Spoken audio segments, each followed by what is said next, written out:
Imagine this. You're drinking a glass of water. Clear, refreshing, harmless. At least that's what you think.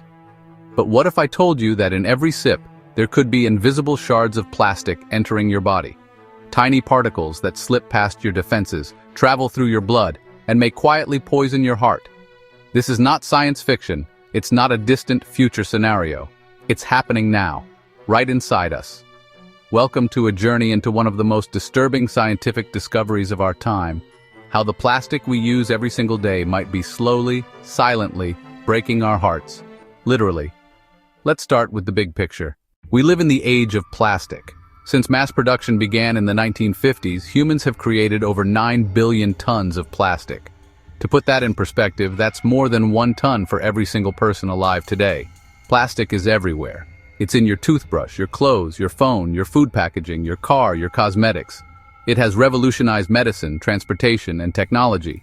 Without plastic, modern life would collapse. But there's a dark side. Unlike wood, paper, or even metal, plastic doesn't just go away.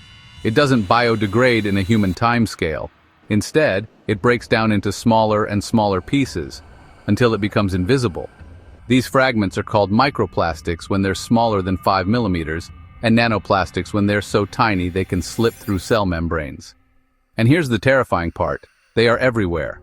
In the oceans, in the soil, in the atmosphere, and now, in us. You don't need to live near a plastic factory to be contaminated. Plastics enter our bodies through 4 major pathways.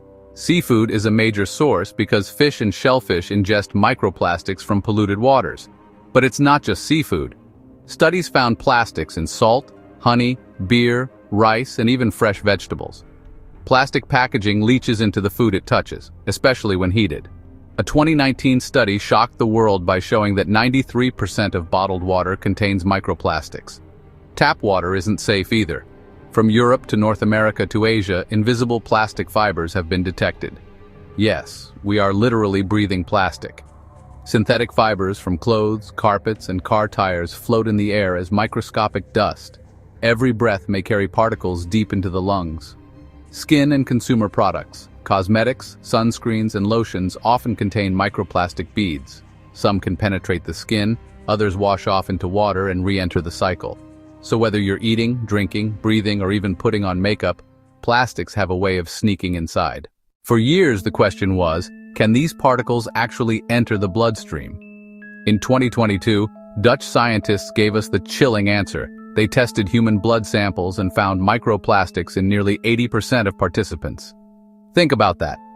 If you have blood flowing in your veins right now, and I hope you do, chances are it contains fragments of plastic. And once plastic enters the blood, it doesn't just float around harmlessly. Blood is the highway of life. It transports oxygen, nutrients, hormones, and immune cells. Anything in the blood can reach every organ, including the most vital organ of all, the heart. Now, some people might say, so what? Plastic is just inert material. It's like sand in the bloodstream, annoying but not deadly. That's where the chemistry comes in. Because plastic is not just plastic, it's a chemical cocktail.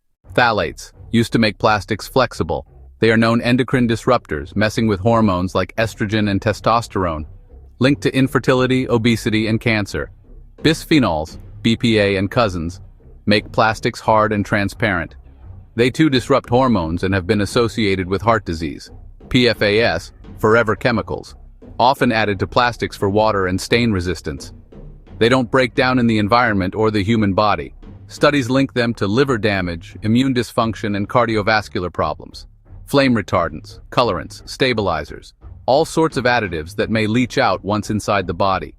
When microplastics travel in the blood, they're not just tiny physical particles.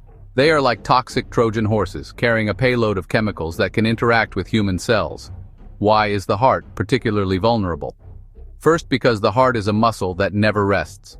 Every second it pumps blood, and with it, any microplastic fragments floating around. That means your heart is constantly exposed. Second, recent studies have shown microplastics lodged in arterial plaques, the fatty buildups that cause heart attacks and strokes. Imagine sandpaper scratching an already weakened blood vessel. Third, plastics can trigger inflammation. The immune system sees them as invaders. White blood cells attack, but they can't digest plastic. The result? chronic inflammation, scar tissue, and accelerated aging of the arteries. And fourth, some plastic additives directly interfere with cardiac cells.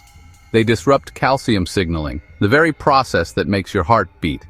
Think of it like cutting the wires of a finely tuned engine.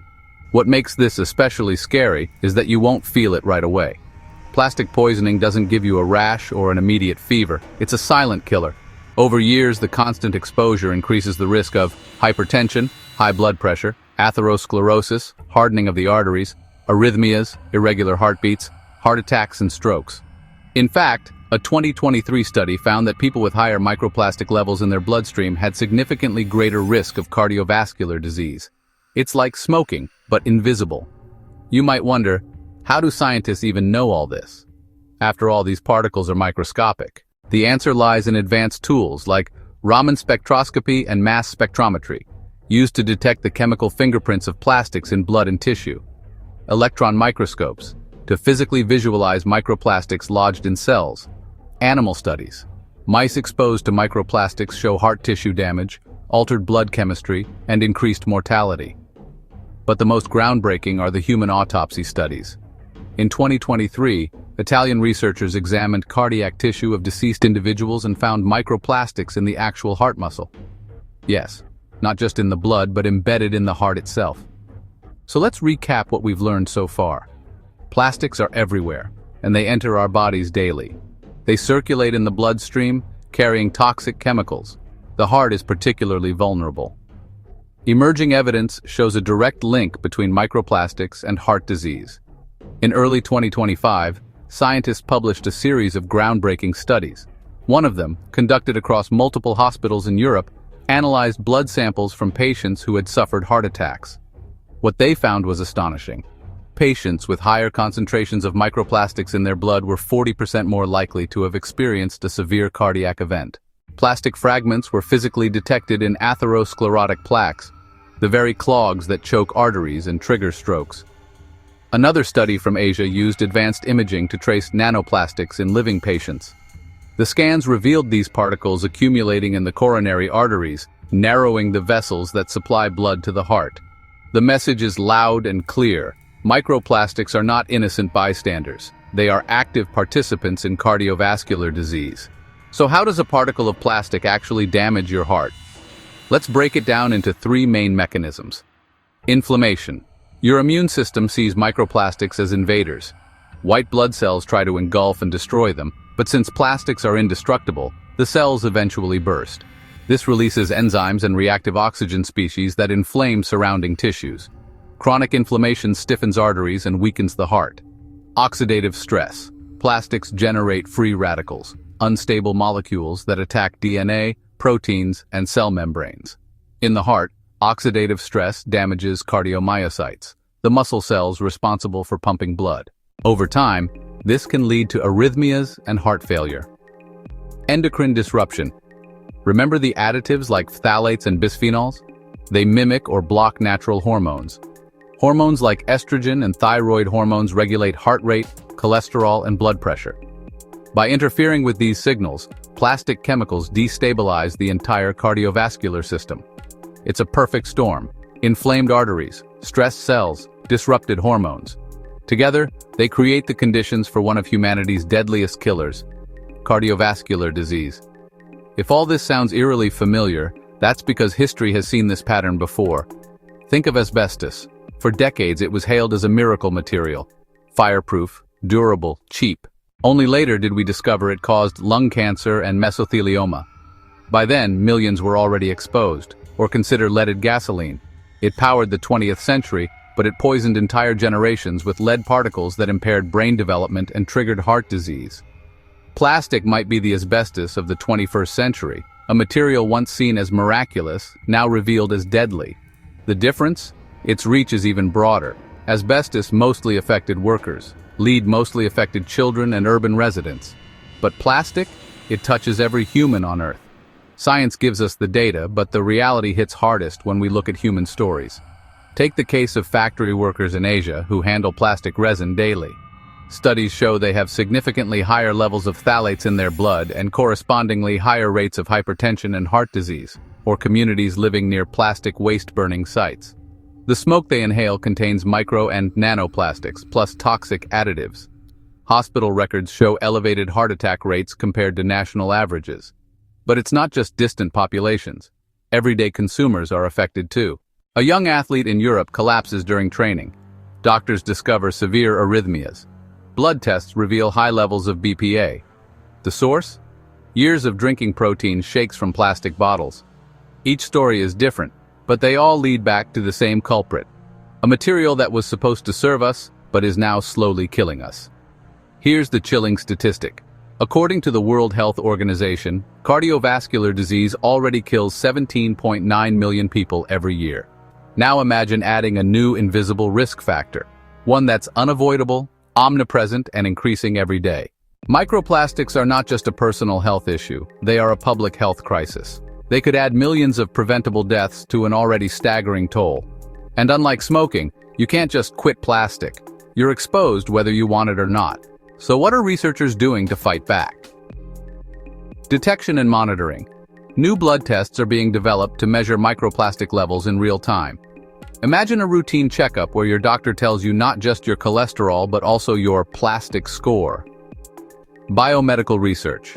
Scientists are testing drugs and antioxidants that might neutralize plastic-induced oxidative stress. Early trials in mice show promise. Certain compounds reduce heart inflammation even when microplastics are present. Engineering solutions. Innovators are working on biodegradable plastics that break down safely without releasing toxic fragments. If scaled up, these could dramatically reduce future exposure. Policy action. The European Union is already moving to ban microbeads in cosmetics and restrict PFAS chemicals. Some countries are considering stricter regulations on plastic packaging. But policy moves slowly, and industry pushes back hard. That means, for now, science is racing against time. While global solutions are still years away, there are steps you can take today to reduce your personal risk. Filter your water. Use high-quality filters that can capture microplastics. Reverse osmosis systems are particularly effective. Avoid heating plastic. Don't microwave food in plastic containers. Heat accelerates leaching of chemicals. Choose alternatives. Opt for glass or stainless steel bottles, ceramic dishes, and natural fiber clothing. Ventilate and clean. Reduce airborne plastic fibers indoors by vacuuming regularly and using air purifiers. Eat smart. A diet rich in antioxidants, fruits, vegetables, green tea, helps combat oxidative stress caused by plastics. These steps won't eliminate exposure, but they can reduce it, and in a crisis this widespread, every small action matters. This is about more than just personal health. It's about what kind of future we're building. Right now, every minute, the world produces the equivalent of 1 million plastic bottles. Many of them will end up in oceans, broken down into microplastics, and eventually, inside us.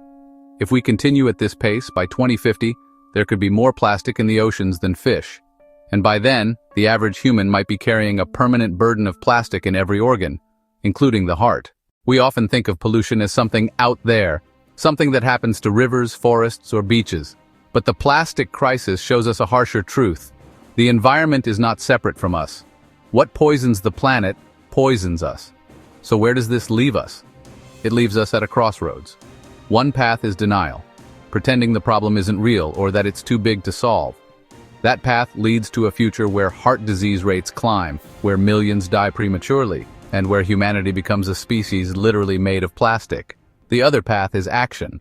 Science, innovation, policy, and individual choices coming together to rewrite the story.